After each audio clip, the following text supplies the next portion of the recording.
Au salon Contes, légendes et fantasy, François Lange.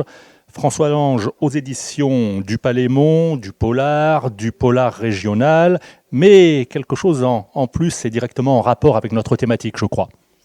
Du polar régional et historique, avec un arrière-fond, effectivement, un petit peu fantastique, légendaire, traditionnel. On voit ici le rituel des monts d'arrêt. De quoi s'agit-il ?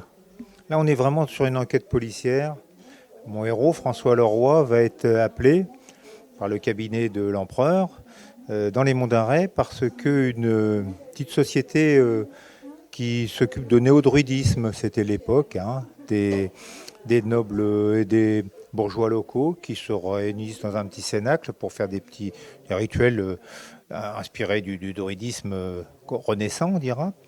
Et on a deux qui meurent d'une manière un peu curieuse, bizarre.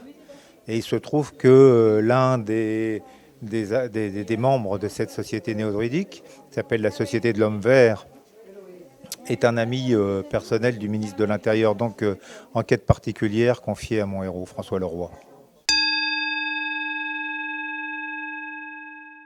Et puis, je vois la bête de la veine. Alors, en ces temps où reviennent en Bretagne toutes sortes de bêtes étranges, à qui avons-nous affaire On aimerait bien que ça soit un loup géant, un peu comme dans le Gévaudan un siècle auparavant, mais ça va pas être ça. C'est plutôt on va dire que c'est un mammifère qui marche sur deux pattes, un serial killer qui va semer la terreur dans le secteur Pont-l'Abbé, Tréguin, Névé, en plein été caniculaire 1858. Une double enquête pour François Leroy qui va aider son ami gendarme qui est en charge de la brigade territoriale locale à essayer d'interpeller ce drôle de zigoto qui s'amuse à tuer les jeunes filles en pays d'Avesnes. Les polars historiques et mystérieux de François Lange au salon Contes, légendes et fantasy.